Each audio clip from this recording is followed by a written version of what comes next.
Welcome, Jules and Live.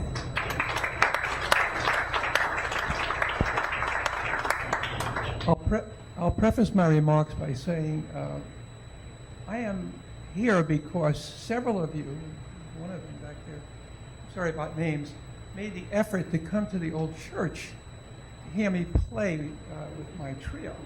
You were there as well. And I said to Renee, if they got in their cars and came all the way down to the old church, I'm going to go play for them over here. So I contacted Linda Pritchard, and she put me in contact with Lenore, and here I am. Okay, so I'm going to end with a piece written by Ko Okumura, and it was dedicated to Koichi Inamoto, but it's what they call a mignon piece, a Japanese folk song.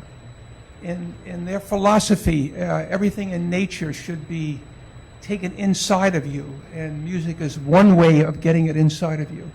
So they write songs about the miners, they write songs about the rivers, and this is called Lullaby. So it's you'll know after the first 5 notes, it's very Japanese sounding music.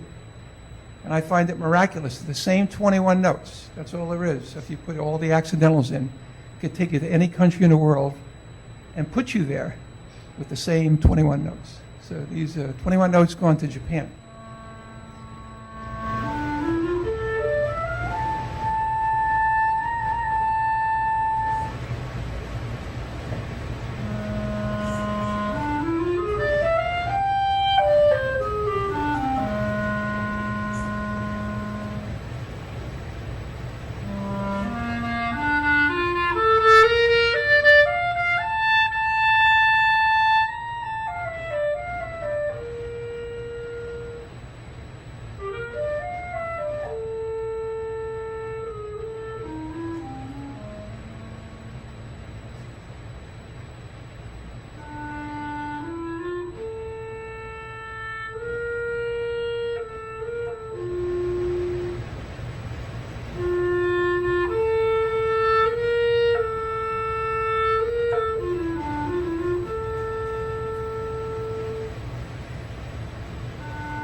In the year 2000, Robert Sanford, the then MC for a small group calling itself the Humanists of Greater Portland, wrote an email to the president of the group, to wit, "Wow, 26 people this AM. A new record. I can't wait until that's a really poor attendance level. Well, he did wait, and look what happened. Largely because of his friendship with Jerry Gage, Robert joined this group in 1998. He had given up on Christianity at about age 12, when, as he puts it, my little leaking boat of faith foundered on the rocks of Adam and Methuselah living more than 900 years. Robert grew up in Seattle and Edmonds, attending the same high school as Rick Steves, only 15 years earlier. Perhaps that high school spawns large numbers of travelers. Just after graduating, Robert won a competition for a month-long trip to Greece, which must have whetted his appetite. His next international opportunity didn't come until 1995, when he and his children went to England and France.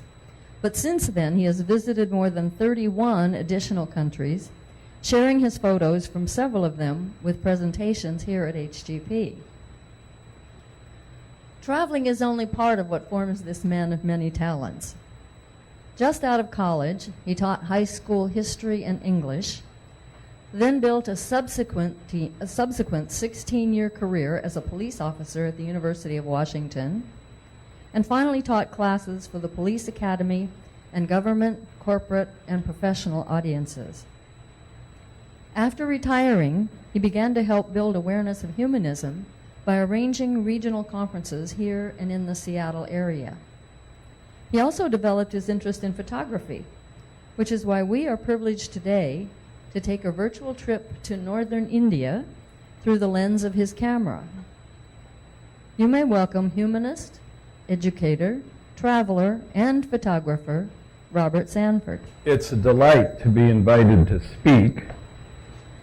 I stuttered badly as a little boy, and once I got over it, I haven't shut up since. And so it's a treat for me to be invited to speak. It's a special treat to be invited back, and I thank you all for that.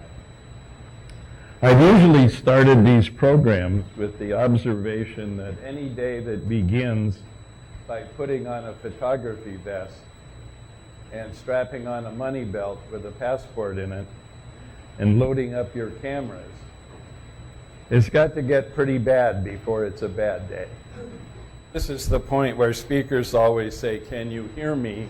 which is a silly question for those who can't. How would they know? I have some Robert's rules for traveling. One is, there's no such thing as lost. Castles are better than palaces, and ruins are better yet. Markets are more interesting than stores. Open-air markets are even better. If you see a picture, stop the car. You'll never get back to the same subject in the same light. If it's worth considering, it's worth stopping.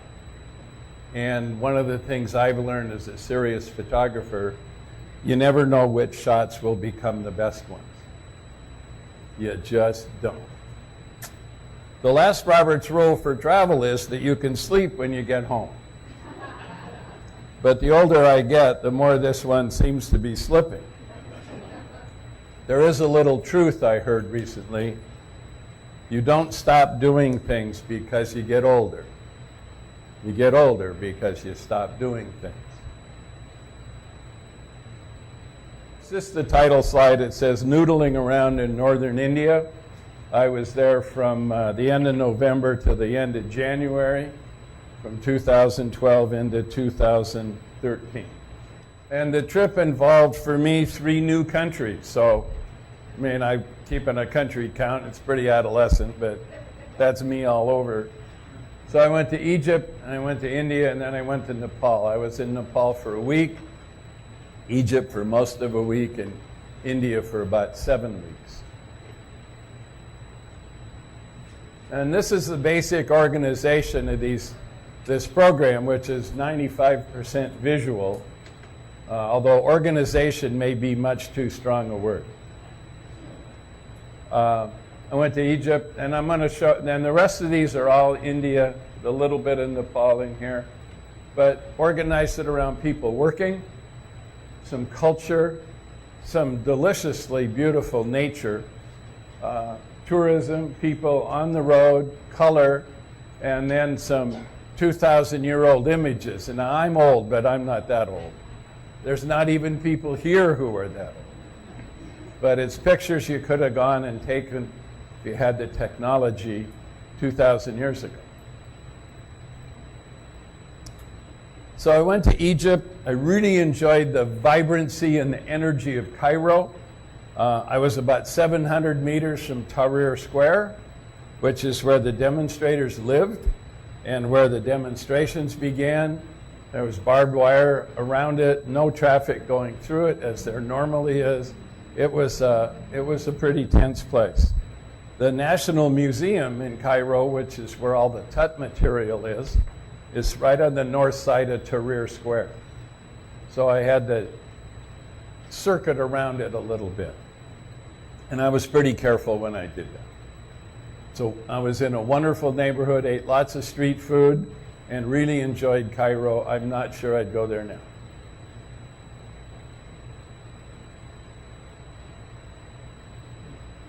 And out at Giza, which place you just go on the metro line, on the trolley, on a foggy morning. And up behind Giza sit the pyramids and the Sphinx.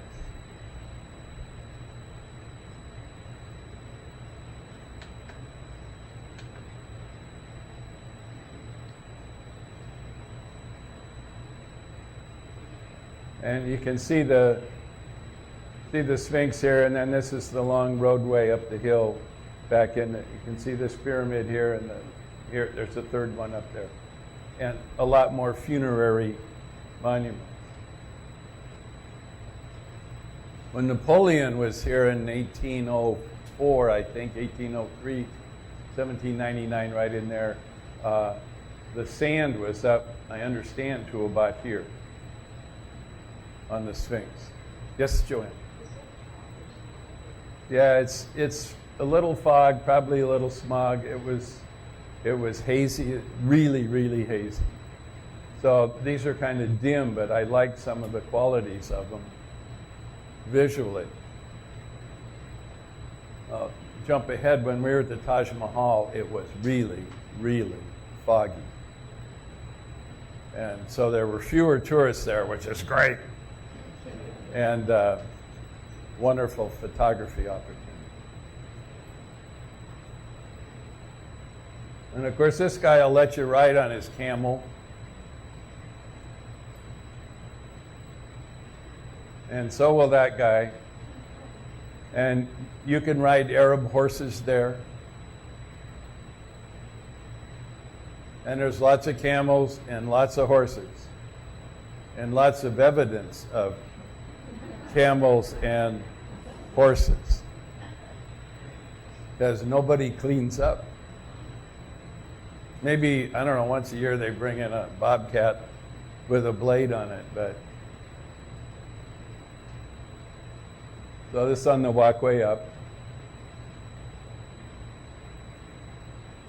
There's a really old pyramid there on the left.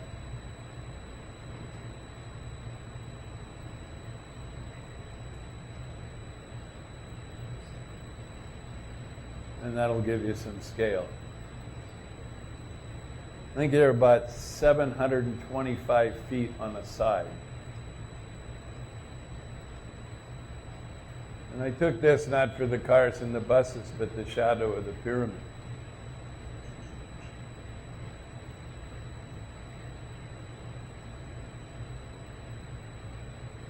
And these are the granite blocks. They weigh about 2.5 tons, but they were then sheathed in limestone. So it's white limestone, so it reflected the sunlight, and that's mostly gone, as you see. Just at the top of that one pyramid, you can see a little bit of it.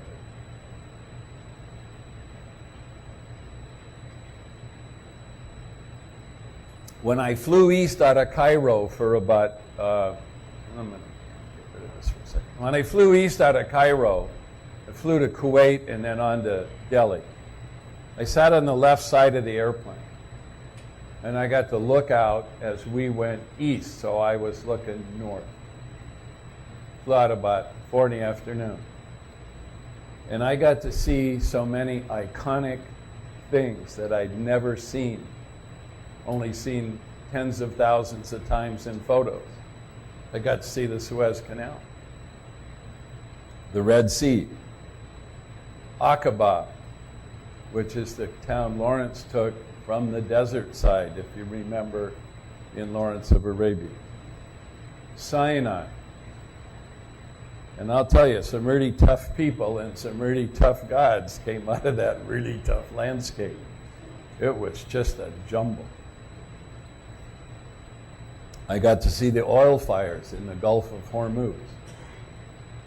Landed in Kuwait, but I didn't count it as a country I visited because I didn't get out of the airport. I didn't think that was right. Same with Iceland. I've been there, but I've only been to the airport. So let's talk about India a little bit. Why go to India? And Mr. Twain, who I revere, said that once you've been to India, every other place in the world goes on the B list. And India is really hard work. You got to work at it. It's a tough place. It's worth it, but it's tough. So I'm trying to go to the hard places now because next I'll be older. I mean, I'm old, but I could be, if I'm lucky, older. So I can go to the easier places later. And the last place on my magic bucket list is Northern England.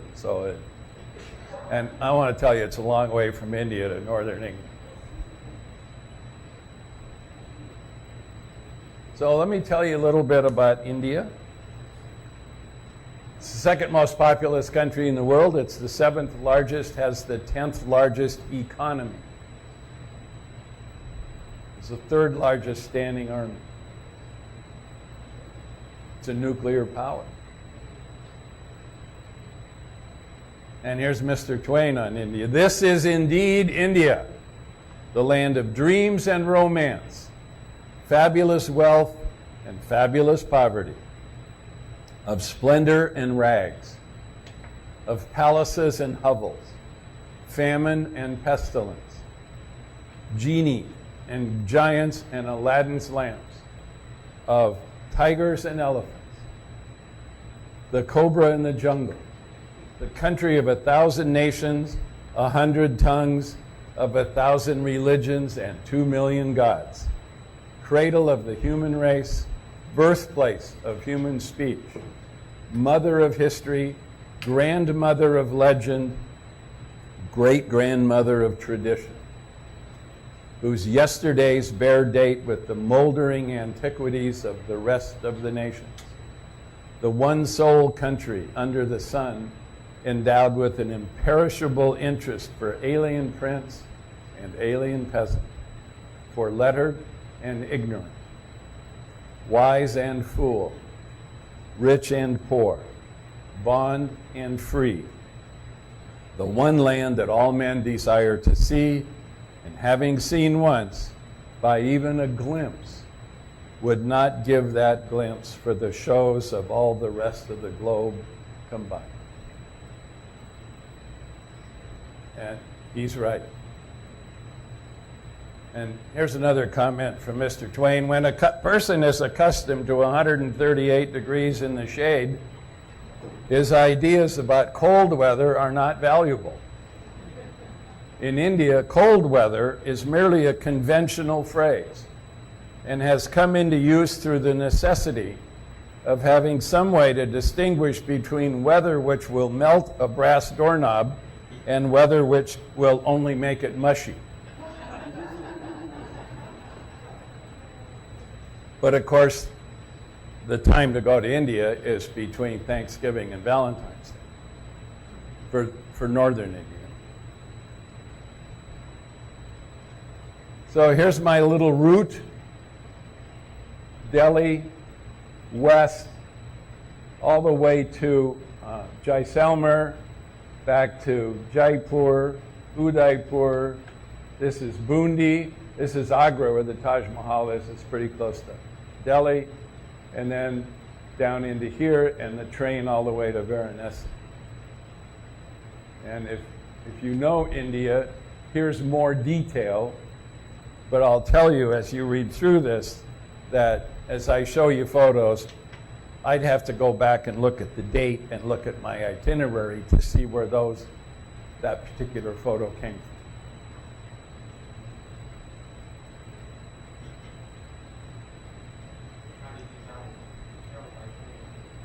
Oh, everything else was car and driver. I took 3,200 photos, but that's about half the number I normally take. And I brought about 250, but we'll be going through them pretty fast. And I was gone for about 75 days on this trip, which is a relatively short trip for me. So India's got 1.2 billion people in the world. 7th largest country, as I said. It's about 1/3 the size of the United States, and I want to give you a clear picture of that. If you drop a line from the western border of Minnesota to the eastern border of Texas, so everything east of the Mississippi River is about 1/3 the size of the United States, because it leaves out California, Montana, Texas, Alaska, etc. Okay? That's the size of India. Okay? Now we're going to put everybody who lives in the United States east of that line. So we'll triple the density. Everybody tracking this? Okay? Then we're going to add the population in the United States again. And double it. And then add the population of the United States again. And do it again. Take away 95% of the electricity. That's India. And it works. How do they make it work? So they have some ingenious, I'll share a couple with you, low-tech solutions to the kinds of problems of that kind of density in that kind of space. For example, you go to a sidewalk cafe or a street food place, which we did a lot. They have a dishwasher to wash all the dishes. They have hot water and soap to wash all the dishes. Hell no. Takes electricity, takes energy, takes infrastructure that doesn't exist. So, and everybody, virtually everyone in India, after a meal, has a nice glass of fresh, cool water. So how do you solve that problem? Can't wash the glass. Here's another one. There's roads all over India, of course. Policemen are expensive. Police cars are expensive. Police administration is even more expensive. How do they get people to slow down? Speed bumps. 4 in a row. At an angle. So you're not doing this, you're doing this. And I want to tell you, it's about a half a tire revolution from one to the next. And one solution is probably do about 184 miles an hour and just miss them all. But the other solution is the slow way down. Low tech, cost-free, essentially, solution. 4 of the world's great religions started here: Hinduism, Buddhism, Jainism, and Sikhism. India faces the challenges of poverty, corruption, malnutrition, inadequate public health care, and terrorism. It's a nuclear weapon state, regional power, as I said, 3rd largest standing army. Overwhelming majority of Indians, even now, with their consent, have marriages arranged.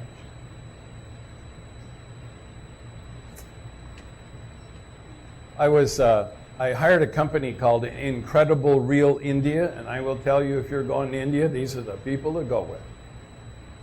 It's the only time I've ever used a tour company. I took one of their 3-week routes, expanded it to 7.5 weeks, and we mostly added time rather than cities and places to go. Lots of back and forth through the internet, email, all that. Went about 7,000 kilometers in northern India by car. Driver in a hotel, they said 2 or 3 stars. It was usually better. Gas for the car and breakfast, $100 a day. And when my friend came over from our old police department and traveled with us with me for 3.5 weeks, it was $55 a day each. And I would just suggest you can't stay home for that. And the driver was terrific. Very good driver, very interesting guy. I don't think he could read. He'd say, don't buy leather goods in this city, wait till we get to Jodhpur. Or don't buy scarves here, wait till we get to Udaipur. And some of that is he gets a kickback at some of these places. But I know that in the haggling and negotiating, because you know what a frugal person I am, he passed up the kickback to make it affordable. And he'd also say, you could eat here and eat here, don't eat here, at street food places near the hotel. And one of the things he said was, don't eat anywhere in Agra. I mean, people are coming to see the Taj Mahal. They don't have to treat them well. And they don't. Trust me. So here's the organization again. I've gotten rid of Egypt. Going to start down the left-hand column. Work, culture, nature, tourism, then people, on the road, color, and 2,000-year-old images. And I just want to say that this isn't terribly well organized. And by that, what I mean by that is some of the tourism pictures could be in on the road. The color pictures should be anywhere. Almost all of these could be in the color section. So it's not very well organized. But in some ways, neither's India. I mean, I saw some women in some of those beautiful saris I'd ever seen, squatting on their heels with little hose, little narrow hose, heavy ones, like an elbow adze, weeding a garden plot, turning the soil over.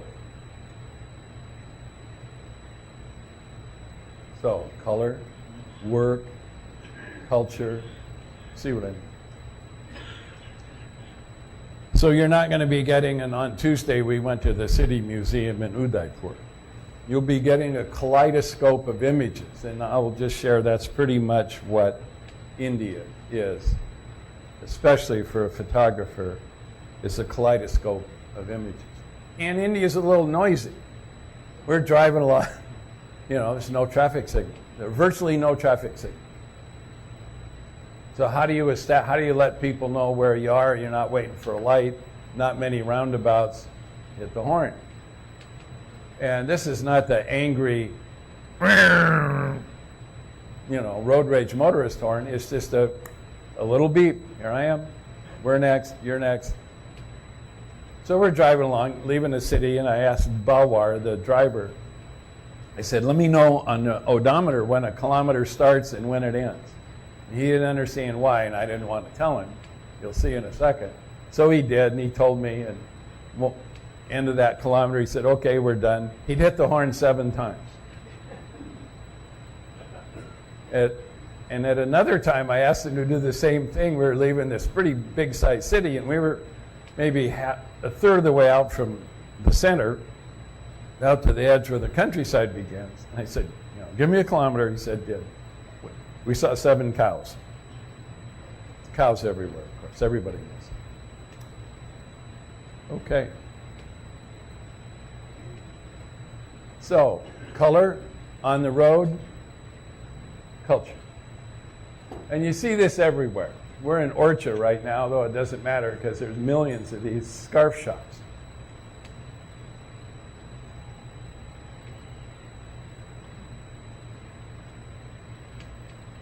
And a lot of street peddlers.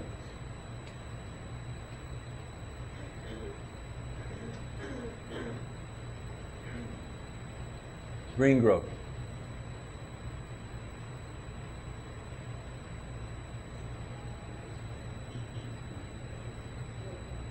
These two guys with a sewing machine operation.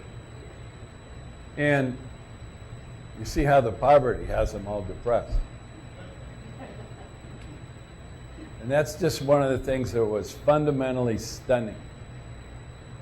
Saw a lot of beggars, not as many as I thought I'd see. And I only saw some really bad ones in Varanasi. But here's these guys scrambling along, making a living, and I saw more smiles than I saw of anything else.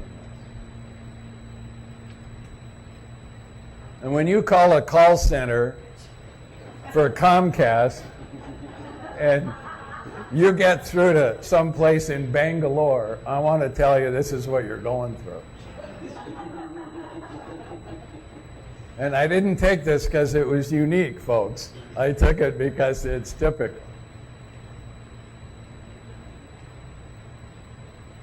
So this is in Delhi near my hotel, though it doesn't matter. You can see it's everywhere, all these little cab things, I can't remember what you call them, tuk-tuks. And then all these guys with their motorcycles, motorcycle repair shop here. Pretty standard. So here's a couple of barber shops.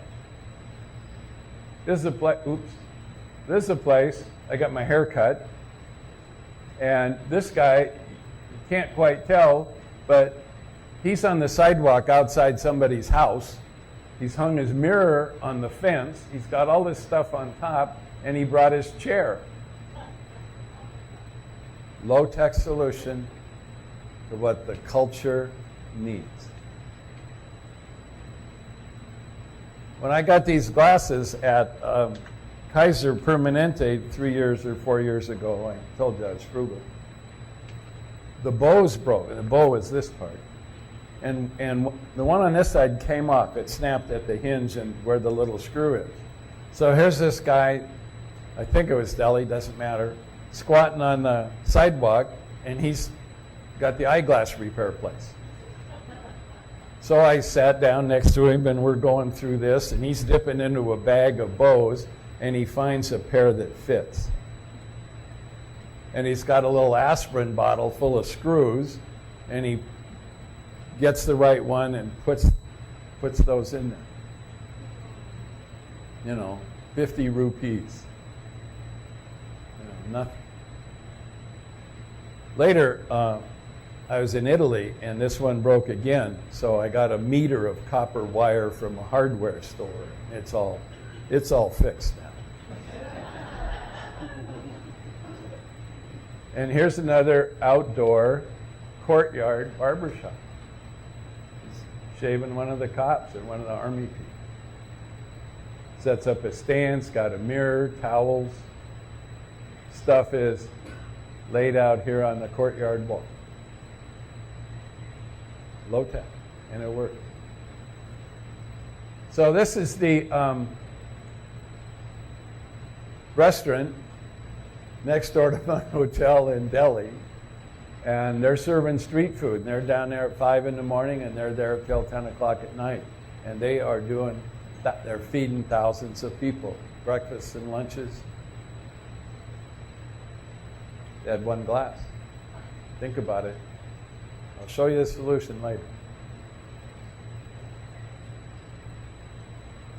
There's women in beautiful saris picking up the leaves and the trash in the park.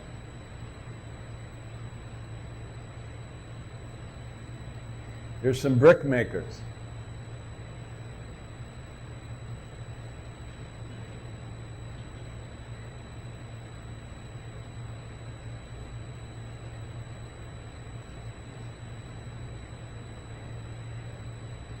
but also look at the color.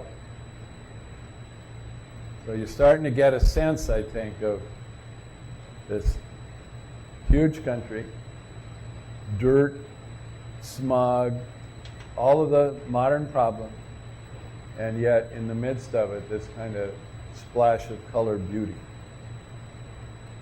And when I say kaleidoscope, that's what I meant.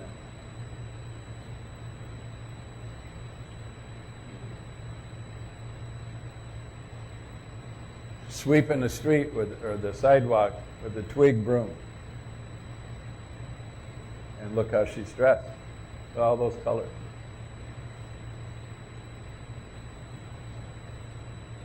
People camping by the side of the road. See this a lot. This is a temple.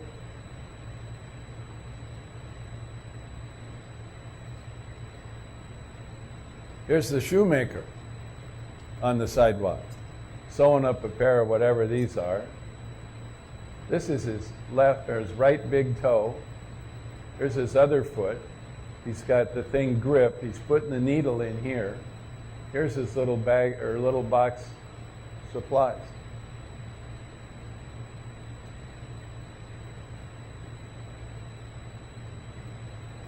Here's a shoe store in a town. This is the door. This is the door. Closes up at night.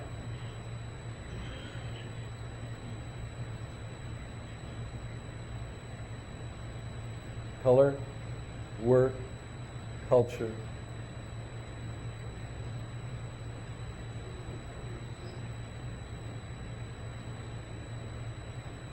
A lot of people walk.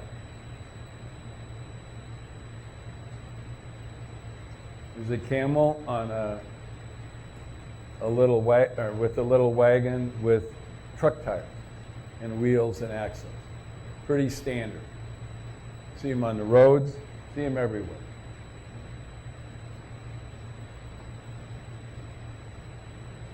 You see the layers, and again, that's handmade. Low-tech solutions. 21st century problem. Traffic. Everybody knows about traffic. You know, and I've got a car that lives in France, and I've driven in Rome and Florence. I've driven in Istanbul, people. I even drove in England a lot, and I didn't have any problem with what side of the road to drive on. But for the first 3 or 4 days, I'd get in the car and someone would have stolen the steering wheel. And I drove in India too, I want to tell you. Out in the country on Sunday afternoon, but I drove in India. I didn't go very far either, as I'm still alive. India, they drive on the British side of the road. It's a British colony, but real standard. This is the main square of this little town, and all the little tuk-tuk kinds of things, trucks. In about a minute, a bus is going to come down this road on the wrong side.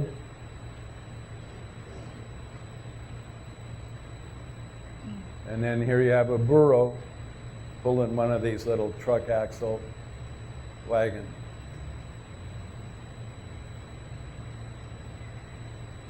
Same street. Here's a guy out every morning. Guy comes out every morning, has a cup of coffee. Somebody sweeps off his rug place. He goes inside. And again, just look at the color. Just even these plastic potato cartons and cauliflower. Low-tech solution. High-tech problem. Don't have scaffolding, you make one.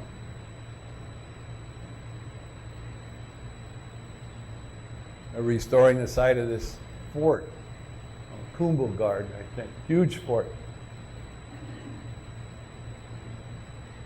And that's what it looks like up close. Yeah, it's bamboo. Everybody see that? Bamboo, and it's lashed together, and up you go. And here's how they build high-tech buildings. They pour a slab, they put all these branches on it, they put posts on it, they build the floor and pour another slab. This is going to be a modern hotel. People are going to go and live there. That's how it's being built. At the base of this place, there were piles of gravel and sand and cement and a big mixer. There was a guy running the mixer, and there were streams of women going back and forth between the 3 piles to the mixer. And he'd count out 4 of cement and 3 of this and 2 of that. He'd add the water, and they'd mix it, and then there'd be a little external mechanical elevator that'd take the mix up to do the next pour. And they were carrying big, wide basins of sand and gravel on their head from the pile over to the mixer. And you know what they were dressed in? You know what they looked like?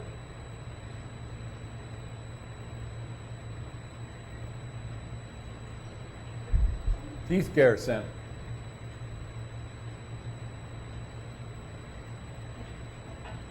Chicken corner. And here's this little hole in the wall. That's all the bigger it is, folks. That's the whole thing. I bought Patty a couple bracelets. You'll be able to see them when we're done here. And this is, you go inside some of these places and they just start pouring stuff out on the floor. This is our favorite little outdoor eatery. It's in Udaipur, which is our favorite city. And I want to tell you how much fun it was to eat here. We could have had a free breakfast at the hotel, which is next door, and we came here. And they make these little things, and I apologize, I don't know what the name of the food is. Or call them mimosa, does that make sense? A little puff, and they put stuff in it and put sauce on it. And they brought us 2 each. Samosa, thank you. And David and I each ate 2, and then we ate 2 more. And we had a 2-liter bottle of water, because this is breakfast, folks, and it's hot food, it's wonderful. And so we ate about 6 samosa each and got a 2-liter bottle of water. It was $1.35. And worth it. That's damn right, I claim that title. Now, you got a scarf, lady. I don't know what you're complaining about. Yeah. Well, that's what they told me it was when I bought it at the airport.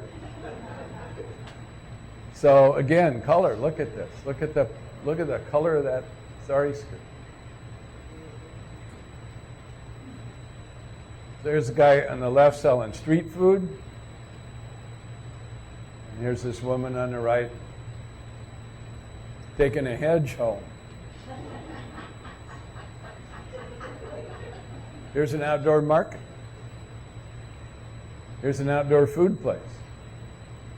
2 or 3 grills, some big woxies and bits. On the road. This is a place, and they're cutting wood block for cloth designs. I couldn't figure out what this guy was doing. He had this big press and these wheels going around, and nothing made sense until I saw him put about 5 stalks of sugar cane into it, crank it through by hand, and out comes the juice, which people drank out of a cup. How do they do that? So, see what I mean? There's a bunch of guys lined up in the morning, and they're milkmen. See the things here? And they'll fill those full of milk, and then they'll take them to the housewife. They've got a dipper that goes down into the milk, and it comes out and pours into her container without touching it.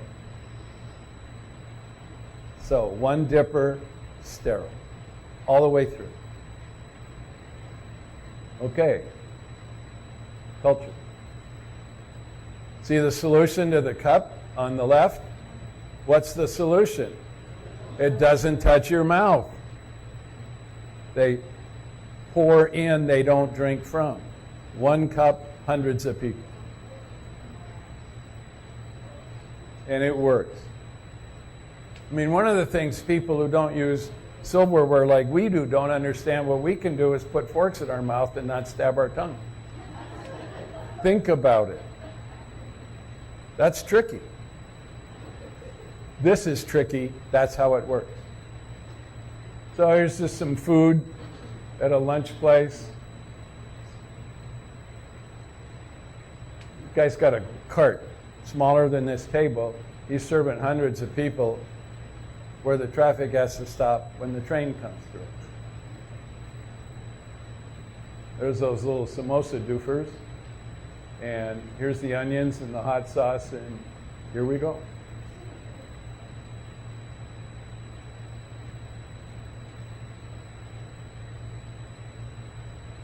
Naan, right? Yeah.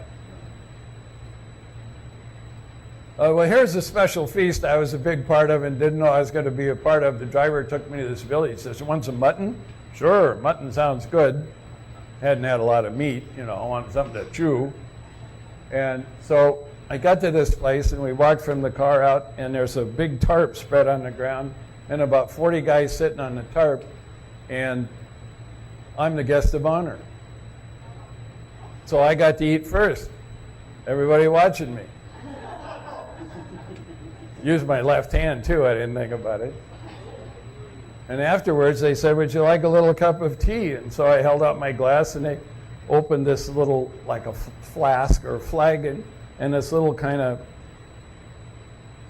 viscous-looking white liquid came out. So I drank it, and they said, "How was it?" "It's fine. Would you like some more?" "Sure, I'd like some more. I'm trying to be a good guest." It was opium. So here's the guys on the tarp. Here's where the food's being cooked. There's a big pot over here about where I am, where the mutton is. And that was the guest of honor. That's the skin hanging in the tree. And in India, mutton means goat, male goat.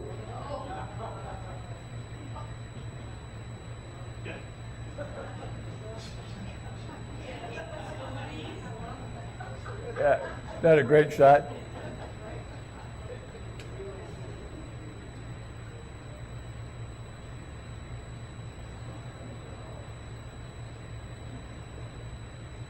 Okay, nature.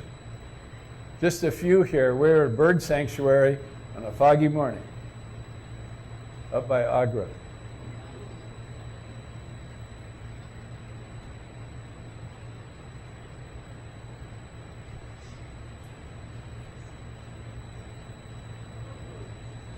Yeah, it's one of my favorites. Another one. When we left Jaisalmer, we went out in the desert. We had 3 nights at a desert camp. Went out and watched the sunset. David, guy traveled with me, also a serious photographer. Thing I want to point out here is the entry fees. Indians, 15 rupees. Foreigner, 70 rupees. That's how they do it. Foreigners have money. It's like how they fund welfare in Europe. Gas prices, because the wealthy have cars and buy $9 gas.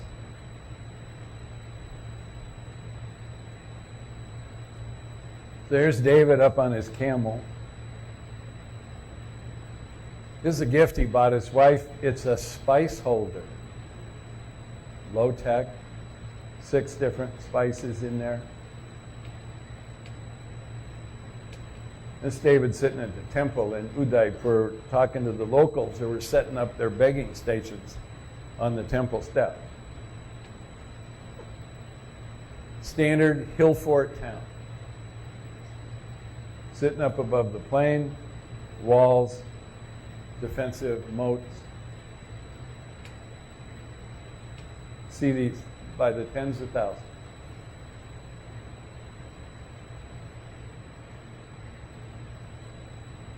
So here's a door into a fort.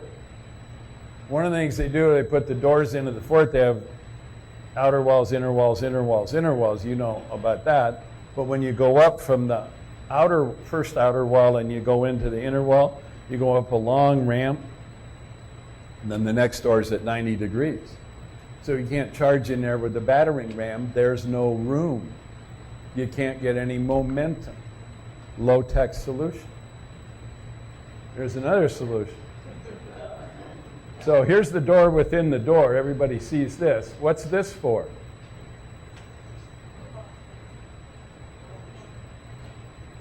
No. It's so your elephants can't batter the door in. Think about that.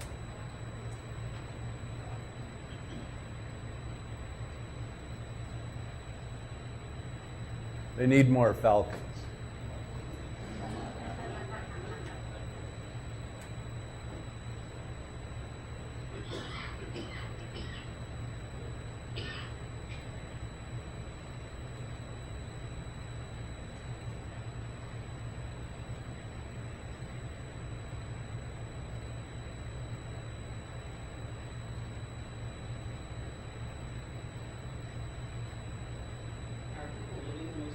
Yeah.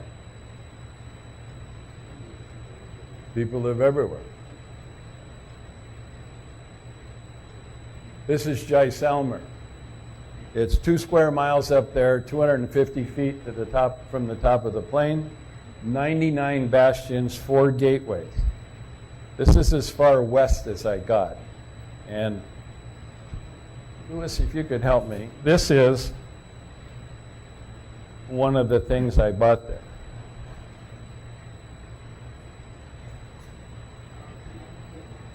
And they wanted like $340. I got it for 80. But they still sold it to me, so guess what? We were both happy. Yeah. And you see stuff like this everywhere. Thank you. Yeah, I'll pull it up there.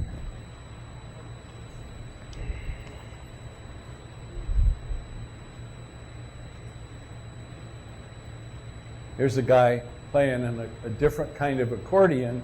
He sits, he doesn't have to hold it up. It sits on the ground, and he just moves a lever back and forth, and it opens and closes.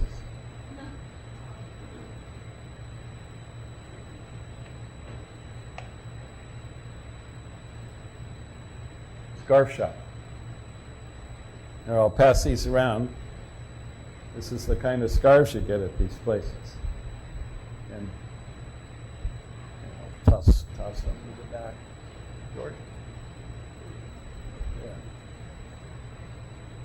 And people who I brought scarves back for, like Ann and Joyce, Batty, know that these cost hundreds of dollars each.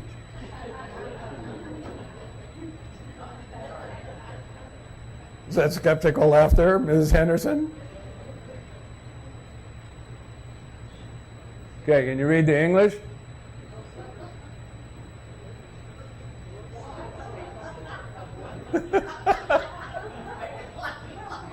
Yeah, well, their English is better than my Hindi, let me tell you. I got by with 2 words. Namaste, which is honoring the God within the other person, and Dhanyavad, which is thank you. That's all I needed. We went to the Temple of Love. Sorry, we have to move along. These are some bathing ghats in Pushkar, where the camel camel fair is every October. This is a part of an astronomical temple they built to chart stars, moons, suns, everything. This is the level of detail on the carvings, the base where the shadow moved. But it was for astrology, not astronomy. So it was all moonshine.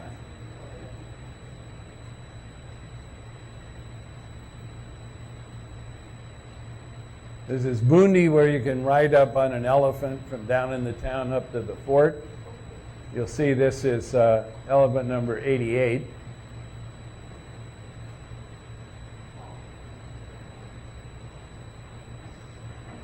This is an old ruined temple I really like. This is the Red Fort in Agra. And here's the Taj in the fog. And this is it from across the river. Which is a much better place to shoot the Taj from, because nobody does. I mean, it's not true that when you go in there, these footprints on the ground tell you where to stand and take that one damn picture everybody takes. But there might as well be. But you go across the river in the afternoon, after it's been foggy all day, this is what you get. I went to Nepal then. I just put these in here. And 8 of the world's tallest 10 mountains, 240 peaks over 20,000 feet, long rectangular country. Gurkhas come from here. This is not my photo. I downloaded this, but I wanted to show you what it looked like flying into Nepal, looking out the window. Yeah, that's worth the trip right there. And these aren't very good photographs, but I got up about 5 in the morning and drove an hour and got up on this little kind of peaklet. And here's the sun rising on the south face of the Himalayas. We could see about 150 miles of mountains, including Everest.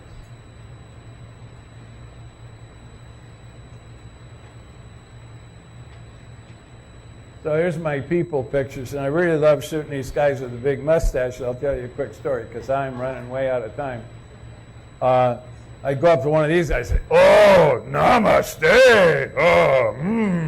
dhanyavad." And I do this, and they do this, and we put a little mustache dance. And so I got to take their pictures, because that's what I wanted, because these are some great faces coming up.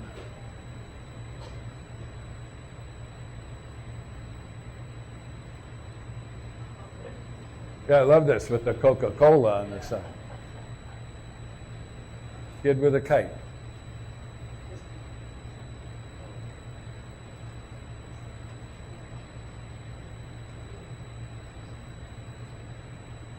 Guy with his grandson. Guy running a herd of camels up the road. His assistant.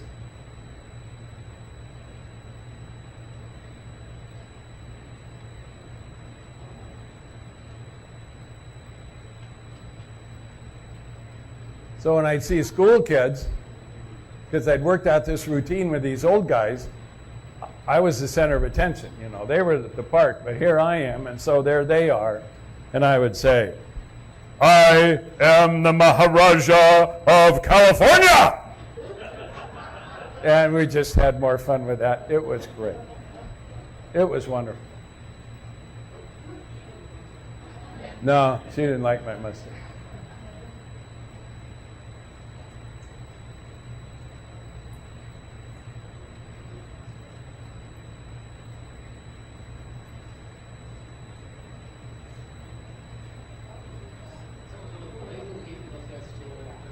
Oh, yeah.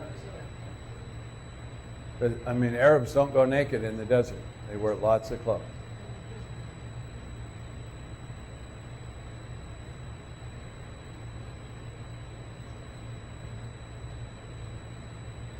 We're going up, and I'm about to buy the quilt or bedspread here, but I don't know it. And my driver says, "This guy's a fake.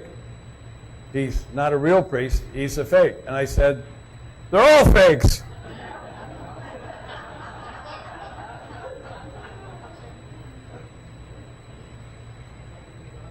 Guy working on his car in the road.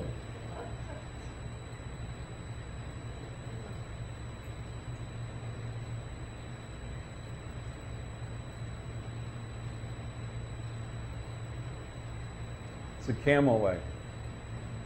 So this is funny because all the trucks are painted like this, and it says speed 40 km, use dipper. At night, wait for side. So you come up behind them and you dim your lights and flash them on and off so they know you're there, and then they'll tell you with their with their turn signals when it's safe to pass. You don't need traffic control if the truckers are doing it. The only person on the right side of the road here is this one. Everybody else on the wrong side.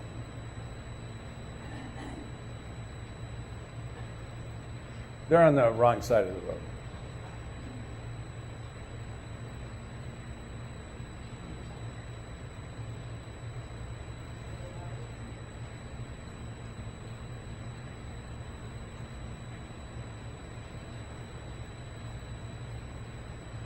There's the bus coming through that town I pointed out. Family selling beans at the side of the road. Marble. 10-ton blocks of marble. This is a guy selling pots. I think most of these people are on the right side of the road, but I know all of them aren't. Delivering the truck to the bodybuilder. Going to put the bed on. So how many people? No, it's 5. There's a kid on the other side of the one looking back this way. That was the record.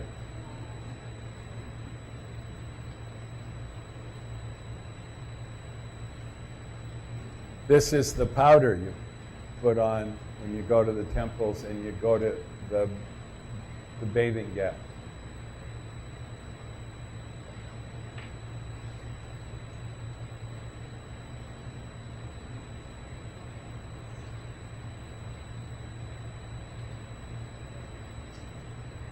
It's hard to take good photos there because the sun is so hot and bright, and you get all these high contrast shots.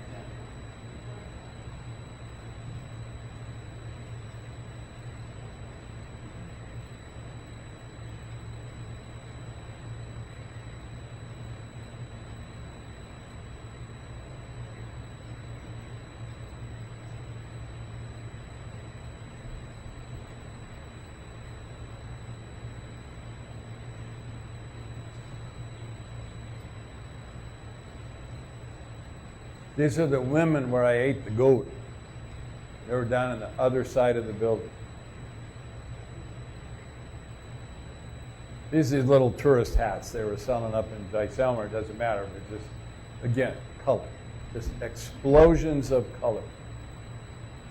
There's the quilt. It was I don't know if that's the one I bought. I think I bought a different one.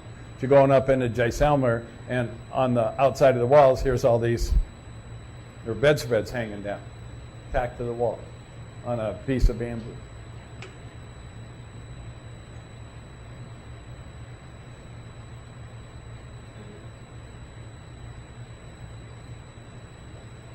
Scarf shop.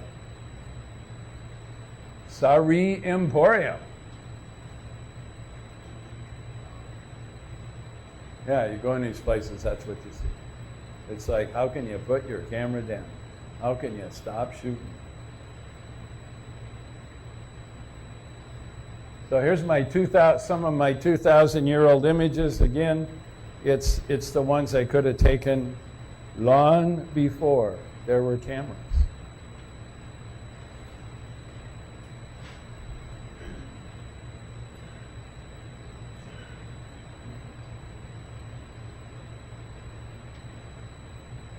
Women at the well.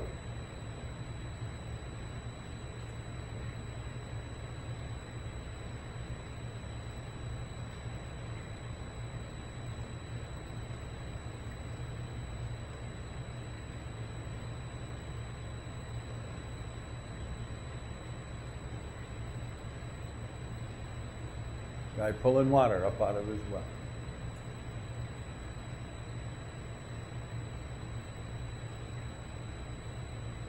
Wow.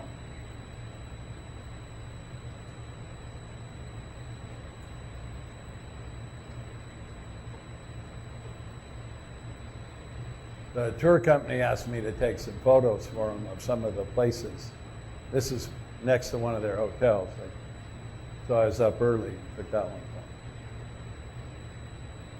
This is the Ganges River at Varanasi, where there's bathing ghats upstream and burning ghats downstream. Go down and see the fires.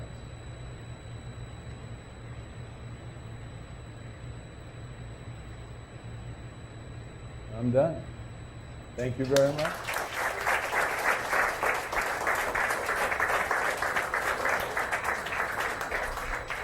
I got about 3 minutes for questions. Yes, sir. Oh, I'm sorry. I remember the drill. Thanks for the presentation, Robert. It was really good. Just last week, I read, I think it was in The Week magazine, a little notice, and it said that more than 50% of the people who live in India have no access to toilets, that they relieve themselves outdoors or in the countryside. Al fresco. So I was wondering if you had any observations about the toilet situation in India. No, we were always in places where we could use Western plumbing. Sometimes by the side of the road, I had the native experience. I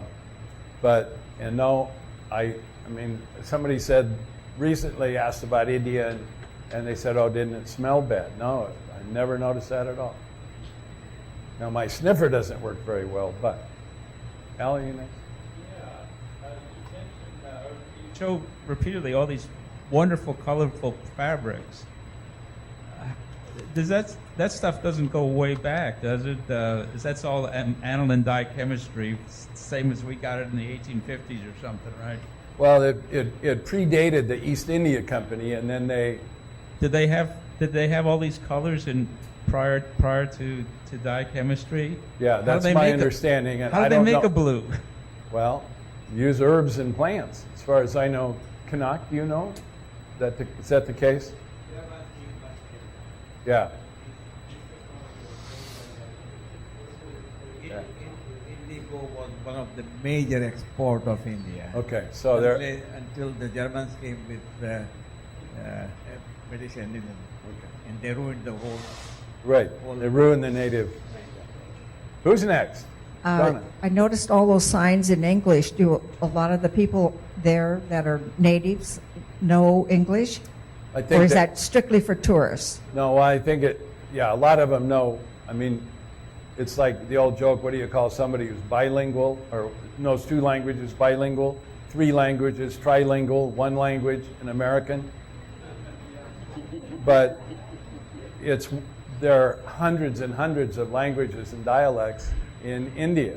And so English by default, because of the British occupation, it's become like the secondary language. It's the one, it's lingua franca, it's the one everybody speaks other than their own. Did you notice evidence of the caste system? Did you notice evidence of the caste system still existing? It still exists. That was pretty invisible to us, of course. My driver was next to the bottom caste, but it's well dressed, took care of the car, it was clean every day, so it still exists, but I think it's fading. That's all I know. Yes, sir. To drive in India, do you just need an international driver's license? I needed my driver's permission. I've gotten international driver's licenses for 3 different trips, and I've never had to show it, never had to use it. In traveling abroad, often you're advised what foods not to eat, water and so on. Did you run into any intestinal difficulties, whether by accident or not? Yeah, I ate in one really high-end restaurant and spent a lot of time making laps into the restroom, but I never had to make the hard decision. Which way to point? Anybody else? Okay, well, thanks again for this opportunity.